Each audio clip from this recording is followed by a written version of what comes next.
આટલું તમારા મનમાં લાવો, પછી જુઓ તમારા જીવનમાં કેવું પરિવર્તન આવે છે. ફરીથી એકવાર કહું છું, દેરાસરની અષ્ટપ્રકારી પૂજા 2.5 કલાક નહીં કરો ચાલશે, અડધો કલાક તમારા બીમાર મા બાપની સેવા નહીં કરો તો નહીં ચાલે.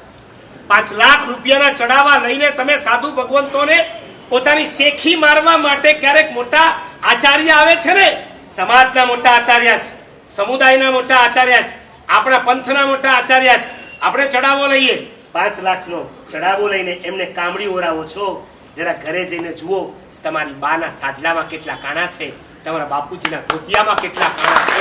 એ કાણા છે અમને કામડી નહીં ઓરાવો ચાલશે, એમના કપડા બદલાવ્યા.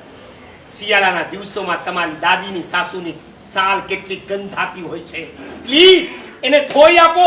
રાત્રિના સમયમાં એ જ્યારે ઓઢે છે ત્યારે વાસ મારતી હોય, એને ઊંઘ ના આવતી હોય, પ્લીઝ શિયાળો શરૂ થાય અપ ટુ ડેટ એની ચાદર, એનો પીલો કવર, એની શાલ બધું ધોઈ કરીને સરખી રીતે પાથરી આપો, જેથી રાત્રિના સમયે એમને સરખી ઊંઘ આવે. મને એ નથી સમજાતું, કેટલાક શ્રીમંતો પોતાની ફેક્ટરીના સ્ટાફ માટે ક્વાર્ટર્સ રૂમ બનાવે છે, પણ સગા મા બાપ માટે શાંતિથી રહી શકે એવો એક રૂમ નથી બનાવતા. તમે દેરાસરમાં જઈ ધૂપ ચાલુ કરો છો, જેના માટે આવલા મણિભદ્ર ઘંટાકર્ણ અડધા કલાક ધૂપ ફેરવે છે, ત્યાં ધૂપ નહીં ફેરવો ચાલશે. તમારા મા બાપને મચ્છર કરડે છે ને ત્યારે કછુઆ છાપ અગરબત્તી ફેરાવી નાખો. પદ્માવતીને ચુંદડી ફેરાવાના બંધ કરો. તમારી માને અવસરે સારા સાડલા ફેરાવવાના ચાલુ કરો. શું કહું, તમે હોસ્પિટલમાં જાઓ અને આ બીમાર લોકોને દવાઓ ખવડાવો, ફ્રૂટ્સ આપો. સાંજ પડે, પપ્પા ગરમી બહુ છે, શેરડીનો જ્યુસ આપું, ઠંડા પાણી લાવું, નાળિયેરનું પાણી પીવડાવ્યું ક્યારે?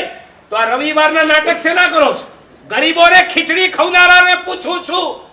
સગા મા બાપને સાંજે શીરો ગરમ કરીને ખવડાવ્યો ખરો? બોખા છે, દાંત નથી, ચાવી શકે એમ નથી. લાવ, મારી બાને આજે હું શીરો બનાવીને ખવડાવું, એમને શીરા ખવડાવો, ત્યાં ખીચડી નહીં ખવડાવું તો ચાલશે. હસવું તો ત્યારે આવે છે જ્યારે મા બાપને હેરાન કરીને પરલોકમાં મોકલ્યા હોય, પછી પોતે રડવાના નાટક કરતા. આખી જિંદગી રડાવ્યા, પછી પોતે રડવાના નાટક કરે. હદ તો ત્યારે થાય છે, 1 વર્ષ જ્યારે પૂરું થાય, મા બાપની શ્રદ્ધાંજલિની તિથિ આવે, ફૂલ સાઈઝના મા બાપના ફોટા લગાડશે, 400 રૂપિયાનો હાર ચડાવશે, ધૂપ દીપ કરશે. સારું છે, તમારા મા બાપ આ જોયા પછી જીવતા નથી થતા. થાય ને તો એ ફોટો ફ્રેમ તોડી 1 લાખો મારે. જીવતા તા પાણીનો ગ્લાસ નથી આપ્યો, મર્યા પછી હવે આ